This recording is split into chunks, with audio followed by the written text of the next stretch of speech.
It's definitely got a surprising tone. I call it a fable, which it is. It's set in the 50s. Visually, it's really quite different. And it's a comedy, but it has darkness to it. It has some sadness to it, which is really unexpected.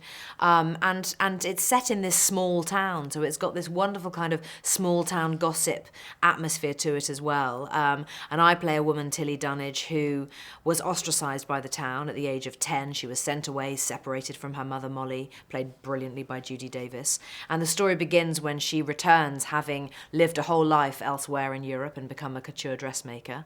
And she comes home because she wants some answers. She wants to know why she was sent away. She was wrongfully or perhaps rightfully accused of being responsible for a fellow schoolmate's death, and she's come back to seek revenge. I like that. That sums up a kind of lead into the film really well.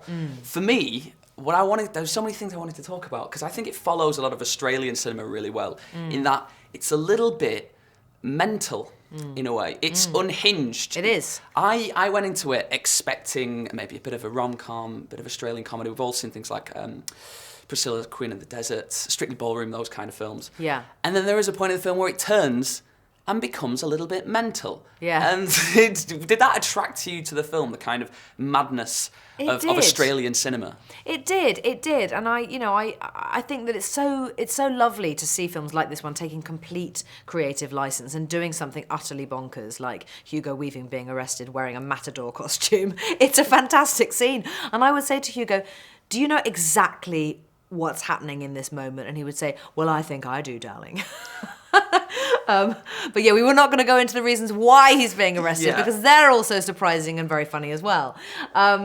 But I loved it, and yes, it was part of the reason why I think I wanted to do something like this. It is very, very different. You know, I think it's such a privilege as an actor to be able to play lots of different parts and to experience different accents, different characters. And Tilly was no shortage to that role. God, look, isn't that a brilliant outfit? It's lovely. It's a brilliant outfit. There's a little bit of Weaving-related cross-dressing in the film. Yes, I know. I haven't really talk about that more. We haven't talked much about Hugo. Hugo plays a cross-dressing policeman. It is brilliant. And he looks great in a dress. He looks amazing in a dress. Oh my goodness! And who do you think would look best in a dress? He did love wearing those dresses too. Let me tell you. Oh, he's reveling in it. He loved it. There's a scene where the two of us dress up quite considerably, and he was very choosy over which feather boa he got and which hat he got, and method acting. I think that's called. Brilliant. It was hilarious fun. And you play a very skillful dressmaker in the film. We've seen you play lots and lots of different skilled characters in the past, from doctors and scientists and so forth. You imagine you pick up transferable skills during the life of an actress. If you had to blag another career, if this just didn't work out, if someone said, I'm sorry, you've had your Oscar,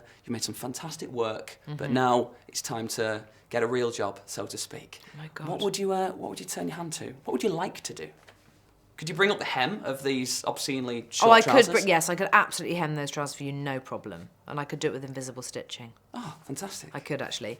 I don't know, what else would I do? I've only ever known acting, really, quite honestly. And I'm very fortunate that is the case. I think when I was 10 or 11, I probably went through a phase of thinking, well, I might be an air hostess or a hairdresser like all my friends want to be. But I think deep down, it's weird. I just always wanted to act. So I've just been very lucky. I think, you invent another career for me. Think of something. What else? What would I be good at? Selling ice cream. Yes, I'd be excellent at that. You're friendly, you're Would I have to taste them all first? You can if you like. Well, I think I'm going to make that part of the job. It's the least I could do. Okay, excellent. Kate, thank you very much. Thank you very much. And good luck with a new career. Thank you. That's funny.